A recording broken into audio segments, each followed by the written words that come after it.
اگر صبر و شکر نہیں ہے، اگر جذبہ احسار نہیں ہے، اگر تزکیہ نفس نہیں ہے، اگر تقوی نہیں ہے، تو سوائے بھوک اور پیاس کے ہم نے کوئی چیز بھی حاصل نہیں کی۔ تو سوائے بھوکا رہنا، پیاسا رہنا، یہ اللہ تعالیٰ کو اس سے کوئی غرض و غایت نہیں۔ آئیں، آج کا جو عنوان ہے وہ روزے کی حکمتیں ہیں۔ روزہ صرف بھوک اور پیاس کا نام نہیں ہے، یہ ایک مشق ہے باقاعدہ۔ اللہ تعالیٰ نے قرآن پاک میں اس کی جو حکمت بیان فرمائی وہ کیا ہے؟ یا ایھا الذین آمنو، اے ایمان والو، کتب علیکم الصیام، تم پر روزے فرض کیے گئے، کما کتب علی الذین من قبلکم لعلکم تتقون، یہ بالکل اسی طرح ہے جس طرح تم سے پہلی قوموں پر روزے فرض کیے گئے۔ اور اللہ تعالیٰ نے حکمت بیان کی جو قرآن کہہ رہا ہے لعلکم تتقون۔ پہلی حکمت روزے کی یہ ہے کہ تمہیں تقوی کا نور ملے، تم متقی ہو جاؤ، تمہارے دل میں اللہ کا خوف ہو۔ اور روزہ ہمیں یہ سکھاتا ہے صبح سحری سے غروب آفتاب تک حلال چیزیں میسر ہیں، بند کمرہ، گھر میں اللہ کی نعمتیں بھری پڑی ہیں، لیکن بندہ ہاتھ تک بھی نہیں لگاتا، بندہ قریب بھی نہیں جاتا۔ یہ تقوی کا نور ہے۔ کیوں جی، کیوں نہیں کھا رہے؟ پچھلے تو 11 مہینے تم نے کھایا پیا۔ وہ بندہ بڑے محبت کے ساتھ جواب دے، او بھائی تجھے پتہ نہیں روزے ہیں؟ تو میں نے روزہ رکھا ہوا ہے۔ تو پہلی بات یہ ہے کہ حلال چیزوں سے بھی بندہ رک گیا۔ گھر میں ساری نعمتیں ہیں، اس نے نہیں کھائی، اللہ کی رضا کی خاطر اس نے تقوی کو اختیار کیا، اور اس نے کہا کہ میرے اللہ نے پابندی لگائی ہے، دن کے وقت سحری سے لے کے غروب آفتاب تک میں نہیں کھاؤں گا، میں نہیں پیوں گا۔ تو سوال تو ہے نا، پھر اگر حلال سے رک گیا ہے تو حرام سے کیوں نہیں رکتا؟ روزے نے تو تقوی سکھایا، اور پھر روزہ رکھنے کے باوجود یہ سرے بازار جھوٹ بول رہا ہے، روزہ رکھنے کے باوجود غیبت کر رہا ہے، چغلیاں کر رہا ہے، ناپ تول میں کمی بیشی کر رہا ہے، رشوت لے رہا ہے۔ پھر روزے کا مقصد جو تھا وہ تم نے سمجھا ہی نہیں ہے، اس کی جو حکمت تھی وہ تم نے جانچی نہیں ہے کہ روزے کی حکمت تو تھی۔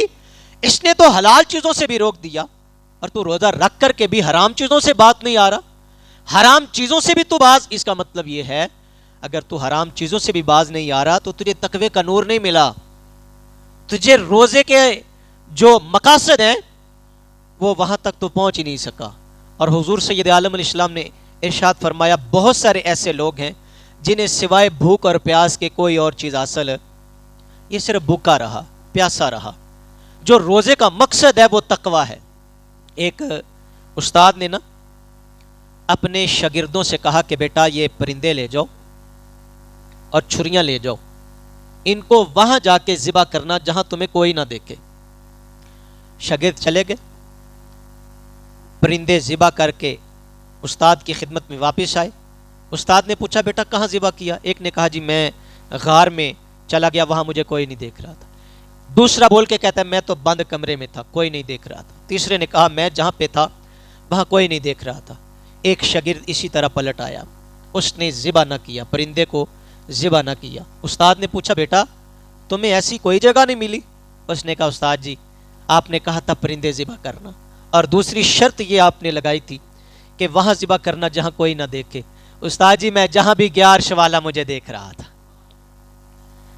میں جہاں بھی گیا میرا اللہ مجھے دیکھ رہا تھا۔ تو یہ ہے تقوی، کہ آپ کو روزے نے تقوی سکھایا ہے۔ جھوٹ بولنے سے پہلے، گالی دینے سے پہلے، تکبر اور غرور اور حقارت کی نگاہ سے کسی کو دیکھنے سے پہلے یار کم از کم یہ سوچنا ہمیں روزے نے کیا دیا ہے، ہمیں روزے نے کیا سکھایا ہے۔ لعلکم تتقون، یہ اس لیے ماہ صیام آیا، اور یہ مشق ہے پورے مہینے کی، یہ ریسل کروائی جا رہی ہے لعلکم تتقون کی، تاکہ تم متقی ہو جاؤ، تمہیں اللہ کا خوف ہو، تمہیں اللہ کا ڈر ہو، اور تم لرز جاؤ گناہ کرنے سے پہلے۔ آئیں دوسری حکمت میں آپ کے سامنے رکھتا ہوں۔ اس کی دوسری حکمت ہے صبر و شکر۔ روزے کا جو اصل مقصد ہے وہ صبر اور شکر ہے۔ روزے نے بھوک اور پیاس کی وجہ سے ہمیں صبر کرنا سکھایا، صبر پہ آمادہ کرتا ہے روزہ۔ دیکھیں نا کہ یہ ابھی تو اللہ کا شکر ہے یہ موسم بڑا ٹھنڈا موسم ہے، نہ گرمی ہے نہ سردی ہے، لیکن آپ نے زندگی میں کئی رمضان ایسے بھی دیکھے ہیں کہ کڑکتی دھوپ اور گرمیوں کا موسم، لیکن جو روزے دار ہیں وہ گرمیوں کے روزے بھی نہیں چھوڑتے،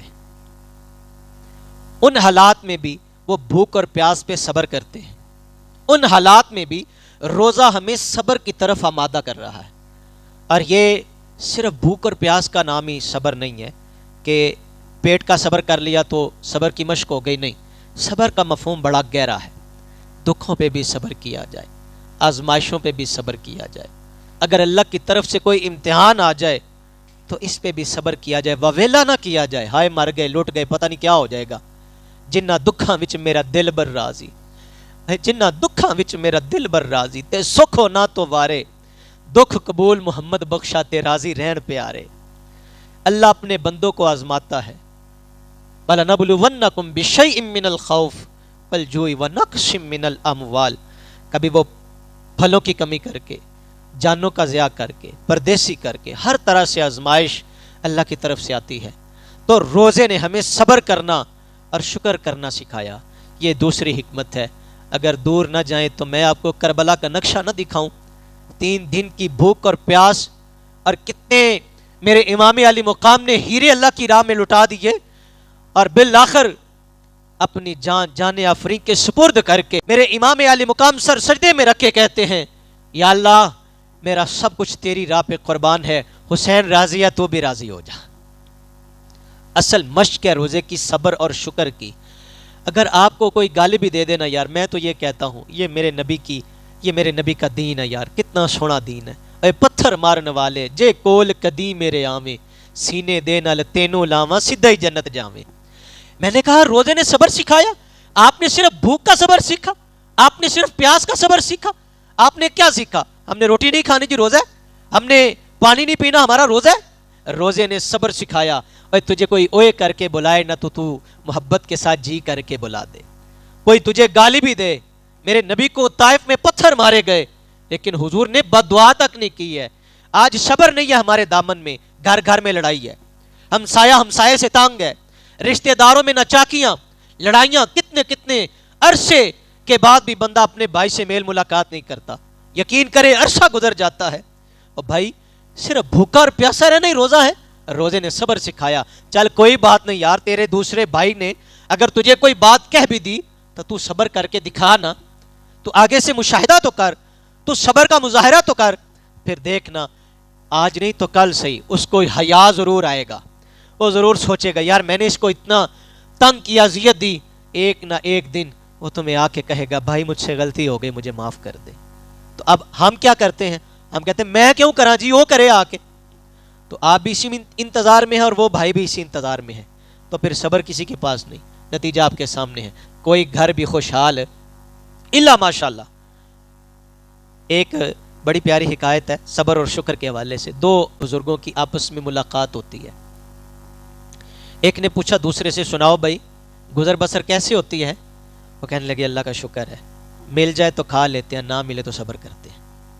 اگر مل جائے تو کھا لیتے ہیں، نہ ملے تو، حالانکہ یہ کوئی ایسی بات نہیں تھی کہ جس پہ کوئی اعتراض کیا جاتا۔ انہوں نے کہا اچھا اس طرح تو ہمارے شہر کے کتے بھی کرتے ہیں، وہ تو ہمارے شہر کے کتے بھی اگر انہیں مل جائے کھانے کو تو وہ کھا لیتے ہیں، اور اگر کچھ نہ ملے تو وہ دم ہلا کر اپنے مالک کے در پہ بیٹھے رہتے ہیں، وہ اپنے مالک کا در نہیں چھوڑتے۔ کتا بڑا وفادار جانور، نہ بھی دو نا تو وہ آپ کی چوکھٹ کو چھوڑ کے نہیں جائے گا، وہ چونک گئے صاحب۔ کہا پھر آپ بتائیں آپ کا گزر بسر کیسے ہوتا ہے؟ کہا میں تمہیں بتاؤں، جب مل جاتا ہے تو اللہ کی راہ میں بانٹ دیتے ہیں، جب مل جاتا ہے تو اس کی مخلوق کے سامنے تقسیم کر دیتے ہیں، اور جب نہیں ملتا تو صبر کرتے ہیں، شکر کرتے ہیں۔ یہ ہے روزے کی حکمت، یہ ہے روزے کا مقصد، آپ کو صبر اور شکر کی مشق کرنی ہے۔ اور اگر اس انداز کے ساتھ آپ 30 روزے رکھیں، اللہ کے فضل و کرم سے باقی کے 11 مہینے بھی آپ کو صبر اور شکر کی مشق کرنی، زیادہ آپ کو مشقت نہیں اٹھانی پڑے گی۔ اگر آپ 30 دن اسی طرح روزے کی مشق سے صبر اور شکر کی حکمت کو، مقصد کو پا لیں تو باقی کے 11 مہینے بھی آپ کے سوکھے گزریں گے۔ آئیں تیسری حکمت اس کی جذبہ ایثار ہے۔ آپ کو پتہ چلے کہ بھوک ہمیں کیا سکھاتی ہے۔ آج ایک مقولہ بولا جاتا ہے، کہتے جدے کار دانے اودے کملے بھی سیانے، ایسے ہی ہے نا؟ چلو جی ہم نے مان لیا جدے کار دانے اودے کملے بھی سیانے، تو ذرا مجھے اس بات کا جواب تو دیں، انسانوں کو پیدا کس نے کیا؟ بولے بھائی مہربانی۔ ساری کائنات کو کس نے بنایا؟ ماڑے تگڑے کو کس نے پیدا کیا؟ امیر غریب کو کس نے پیدا کیا؟ تو بھئی آزمائش تو اللہ تعالیٰ کی طرف سے ہے نا۔ یہ آزمائش امیر کی زیادہ غریب سے، غریب سمجھتا نا کہ میری آزمائش ہے کہ 2 وقت کی روٹی میسر نہیں، میں کہتا ہوں کہ غریب سے بڑھ کر امیر کی آزمائش زیادہ ہے کہ تیرے بھائی کا رزق اللہ نے تیرے گھر میں بھیجا۔ کتنے لوگ ہیں جو پابندی کے ساتھ زکوٰۃ ادا کرتے ہیں، کتنے لوگ ہیں جو اپنی زمینوں کا عشر ادا کرتے ہیں۔ روزے نے یہی تو سکھایا، جذبہ ایثار، کہ تمہیں بھوک اور پیاس کی وجہ سے جو اذیت و مشقت کا سامنا ہے، غور کرنا۔ باقی کے 11 مہینے کچھ ایسے بھی ہیں جو نانے شبینہ کو ترستے ہیں، کچھ بیچارے ایسے بھی ہیں جو لائنوں میں لگ کے آٹے کے تھیلے کے لیے بیچارے دھکے کھاتے ہیں، جو راشن کی خاطر مائیں بہنیں بیٹیاں اپنے گھروں کو چھوڑ کے لائنوں میں لگ کر کے، یہ ہمیں ان حالات پہ، اس نہج پہ لا کر کے کھڑا کر دیا گیا۔ حالانکہ حق تو یہ تھا کہ ان کی دہلیز تک پہنچا جاتا۔ جذبہ ایثار رمضان نے یہی سکھایا، روزے نے سکھایا یہ ہے کہ تیری بھوک اور پیاس تمہیں یہ جھنجھوڑ دے کہ یار تو پھر بھی نعمتوں سے، ابھی دیکھیں نا، سحری کے وقت بھی اللہ کی نعمتیں اور افطاری کے وقت بھی دسترخوان سجا ہوتا ہے، لیکن ان لوگوں کا خیال آنا چاہیے جو ہمسائیگی میں، جو رشتہ داروں میں، جو عیز و اقربا میں، جو ہمارے پڑوسیوں میں اور جو ہمارے علاقے میں بیچارے سحری کو بھی پریشان ہے کہ سحری کہاں سے کریں گے، وہ پریشان ہے کہ افطاری کے وقت کہاں سے آئے گا۔ تو یہ میں کہتا ہوں امیروں کے لیے زیادہ آزمائش ہے، جن کو اللہ نے جدے کاردانے اور دے کملے بھی سیانے، پھر اس کو سیانف کرنے کی اشد ضرورت ہے، اور اصل سیانف یہی ہے کہ وہ کسی ماڑے کے گھر میں پہنچے۔ آجے جی چوتھی حکمت اس کی تزکیہ نفس ہے۔ روزہ آپ کو سکھاتا ہے تزکیہ نفس۔ جسم 2 چیزوں کا مرکب ہے، ایک جسم اور روح۔ انسانی بدن جو ہے نا وہ 2 چیزوں کا مرکب ہے، جسم اور روح۔ جسم کی غذا ہے روٹی روزی، دیگر جو اللہ کی نعمتیں ہیں۔ ایک روح ہے، جب روح بدن سے نکل جاتی ہے تو یہ پنجرہ خالی ہو جاتا ہے، یہ بے وقت ہے، اس کی کوئی وقت نہیں ہے۔ تو آپ مجھے بتائیں اصل کیا ہوئی پھر؟ جسم کے روح؟ بولے بھائی اصل اس کی روح ہے۔ جب فرشتہ آتا ہے تو وہ کوئی ہاتھ پاؤں کاٹ کے نہیں لے جاتا، وہ گردن کاٹ کے نہیں لے جاتا، وہ کیا نکالتا ہے؟ وہ بدن سے روح نکال کے لے جاتا۔ اور جب روح نکل گئی، جاندی وار ڈرانا بڑھیا تے ہاتھ نہیں لاندے ڈر دے، اے جنہ لئی لکھ پاپ کمائے اج کتھے نے تیرے گھر دے۔ تو اس کی اصل روح ہے۔ روزے کی جو حکمت ہے، روزے کا جو مقصد ہے، وہ روح کی پاکیزگی ہے۔ آپ اپنے بدن پہ تو بڑا زور لگاتے ہیں، ہر بندہ کہتا ہے کہ میں برینڈڈ چیزیں استعمال کروں، میرا لباس اچھا ہو، میرے ضروریات زندگی، موبائل، ہر چیز پہ نظر ہے کہ ہر چیز برینڈڈ ہو۔ مگر جب روح کف سے عنصری سے پرواز کر جاتی ہے تو یہ ساری چیزیں دنیا میں چھوڑ کے جاتا ہے بندہ، ساری چیزیں دنیا میں چھوڑ کے چلے جائے گا۔ جاندی وار ڈرانا بنیا تے ہاتھ نہیں لاندے ڈر دے، جنہ لئی لکھ پاپ کمائے اج کتھے نہیں تیرے کر دے۔ وہ جن کے لیے سارا کچھ کیا وہ ساتھ نہیں جائیں گے، ساتھ کیا جائے گا؟ عمل۔ جسم پہ اتنا زور ہے حالانکہ اس نے مٹی کے نیچے چلے جانا ہے، اور روح پہ ہماری توجہ ہی نہیں ہے۔ روح پہ ہماری، حالانکہ روح نے تو مولا سے ملاقات کرنی ہے، تو ملاقات کے لیے کم از کم مجھے اور آپ کو یہ سوچنے کی اشد ضرورت ہے، میری اور آپ کی روح اس قابل ہو گئی ہے کہ رب سے ملاقات کرے؟ میرے اور آپ کے بدن میں جو روح ہے، روح تو امر ربی ہے، کیا اس قابل ہم نے اس کو بنا لیا؟ روزے کی حکمت یہ تھی، روزے کا مقصد یہ تھا کہ اس روح کو پاک کیا جائے، اس روح کی کاٹ چھانٹ کی جائے، اور اس کو اس قابل بنایا جائے کہ یہ اپنے رب سے ملاقات کر لے۔ یہ ہے روزے کی حکمتیں، یہ ہے چند ایک باتیں جو میں نے درد دل کے ساتھ آپ کے سامنے رکھی۔ اگر صبر و شکر نہیں ہے، اگر جذبہ ایثار نہیں ہے، اگر تزکیہ نفس نہیں ہے، اگر تقوی نہیں ہے، تو سوائے بھوک اور پیاس کے ہم نے کوئی چیز بھی حاصل نہیں کی۔ تو سوائے بھوکا رہنا، پیاسا رہنا، یہ اللہ تعالیٰ کو اس سے کوئی غرض و غایت نہیں۔ مقصد یہ تھا لعلکم تتقون، اس لیے کہ تم تقوی والے ہو جاؤ، اس لیے کہ تم متقی ہو جاؤ، تمہیں اللہ کا خوف نصیب ہو، تم رب سے ڈر جاؤ، اور جب تمہیں تقوی نصیب ہوگا، قرآن کہتا ہے ان اکرمکم عند اللہ اتقاکم، اللہ کے نزدیک معزز اور مکرم وہ بندہ ہے جو تقوی والا ہوتا ہے۔ جب تمہیں تقوی کا نور نصیب ہوگا تو اللہ کے ہاں تم بڑے مکرم ہو جاؤ گے۔ اور یار وہ کتنا خوش نصیب بندہ ہے جو اللہ کی بارگاہ میں جس کی عزت ہو، جس کا مقام اللہ کی بارگاہ میں بڑھ جائے۔ اللہ کی بارگاہ میں صمیم قلب سے دعا کرتے ہیں اللہ ہمیں عمل کی توفیق عطا فرمائے۔ فمن شاہدہ منکم الشہر فلیصم، قرآن کہتا ہے تم میں سے جو کوئی رمضان کا مہینہ پائے تو وہ اس کے روزے رکھے۔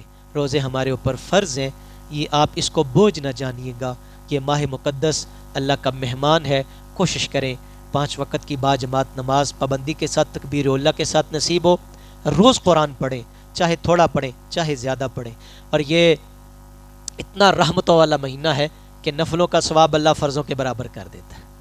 آپ اور میں اللہ سے دعا کرتے ہیں اللہ ہماری دعائیں اپنی بارگاہ میں قبول فرمائے۔